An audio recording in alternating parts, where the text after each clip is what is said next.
making saltgrass potato soup. It is yummy. It does require a lot of chopping of vegetables and things like that, but it is so good. Okay, get started. Okay, we have to start with cooking the bacon. Whatever bacon you like. I have Oscar Mayer. A lot of times I'll buy the H-E-B brand. I think they're both pretty much the same. Make sure you clean your scissors or kitchen shears if you want to be fancy. And then you just start cutting the bacon up. Oops, pop in there.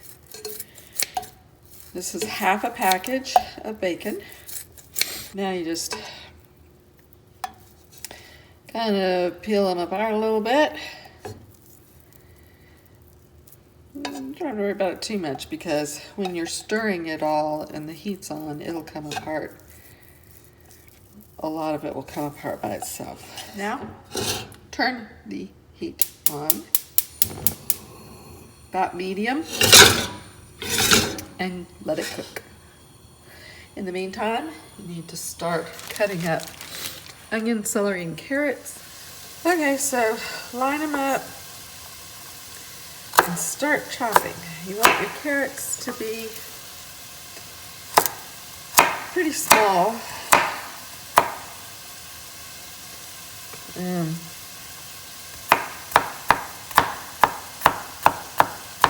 Chop, chop, chop, chop, chop. I only need a cup of carrots, so I'm putting them in there as I chop them up, get them off the board so I have more room. That's about a cup, right? Cup of carrots. So let's check the bacon.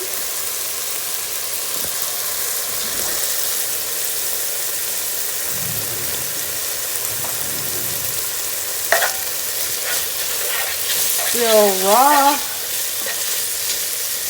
Let it keep cooking. All right, when the bacon's done, I'll take it out and we'll cook the carrots.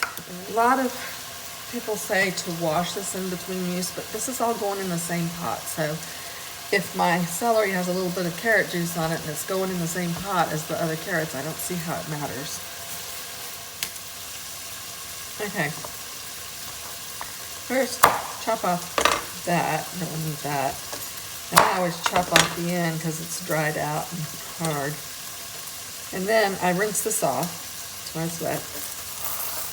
I slice it right down the middle. If it seems kind of big, especially down here, I might slice it again, like that. Okay. And then I just chop, chop, chop. This one still seems kind of big. I'm gonna go ahead and wavy. There. All right, now chop, chop, chop.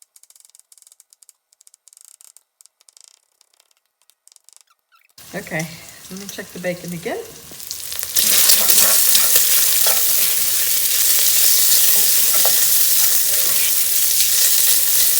It's getting there, but it's still a little raw. I might turn the heat down a little bit though. Okay, swing back over here. So there's a cup of celery. The rest of this I can freeze. Usually I cut up all my celery and freeze it because then I don't have to chop it up every time. Okay, that looks about perfect. So I'm going to add the carrots. I'm going to add the celery. And I need the onions.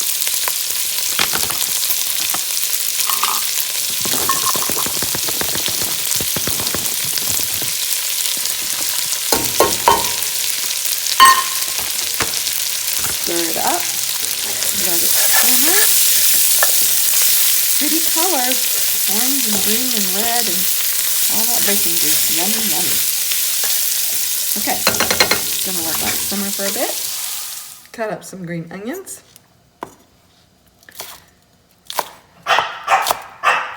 Ryan wants some green onions, but you know, onions are too hot for dogs. So I don't give her any, but she really likes when I chop vegetables.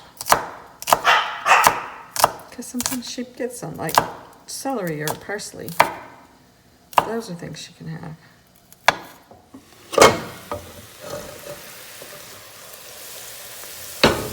With the bacon. Stir it up. Stirring nicely. Onions are starting to look translucent.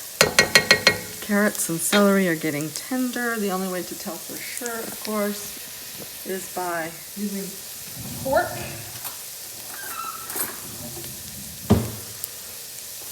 And the carrots are probably the hardest of the vegetables in here, so I'm gonna pierce a carrot.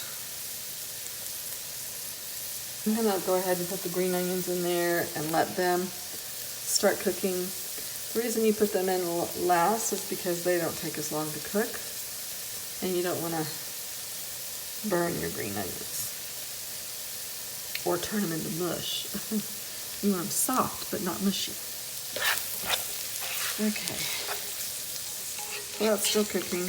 One thing I've had to do in the past, if the bacon doesn't produce enough grease for all of these vegetables, sometimes I've had to put either more bacon grease, if you keep your bacon grease in the refrigerator, or add a little chicken broth to it so it doesn't burn on the bottom. But so far these are doing well, so I'm just gonna put the lid back on and let it cook another minute or two before we go on.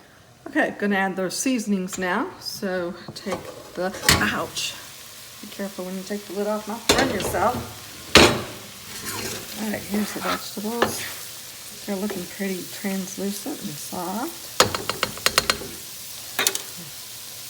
I need to add some garlic.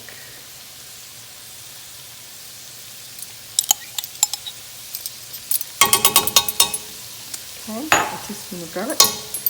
Now a half a teaspoon of onion salt.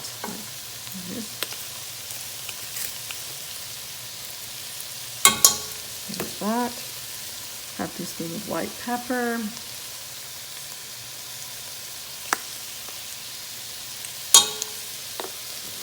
Half teaspoon of black pepper.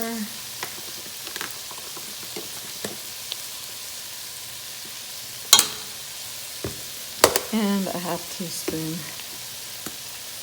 of salt.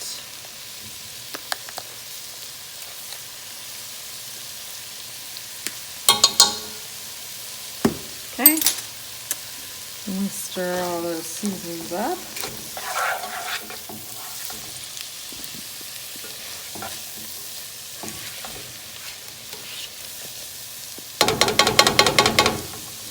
Check the carrot, see if it's done.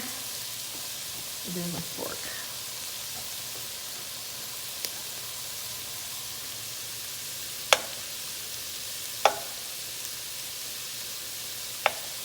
Still a little bit on the hard side, so I'm going to put the lid back on and let it simmer just a little longer.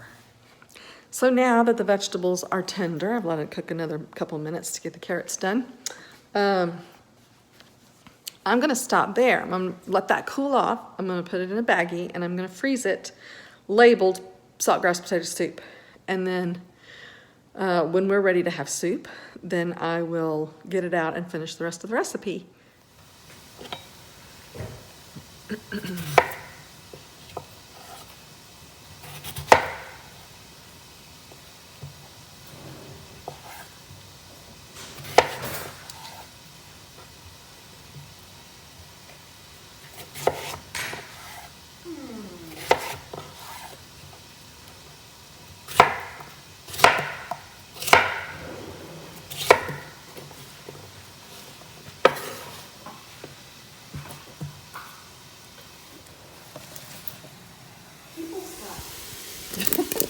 Why? It would open this full one and take like 2 crackers when this one is open and almost halfway gone. Who does that? I added the vegetables, the carrots, celery, onions, all that stuff that was frozen into the potatoes, like that. Yes. Now I'm going to add the quart of heavy whipping cream. By the way, the potatoes were cooking in the chicken broth. They're in Abilene, Texas. And stir it up, heat it up, add some cheese, and it's done. Be sure to stir this potato soup up while you're heating it up after you add the whipping cream. And then when it gets warm, you can add the cheese before eating it. Yummy, yummy.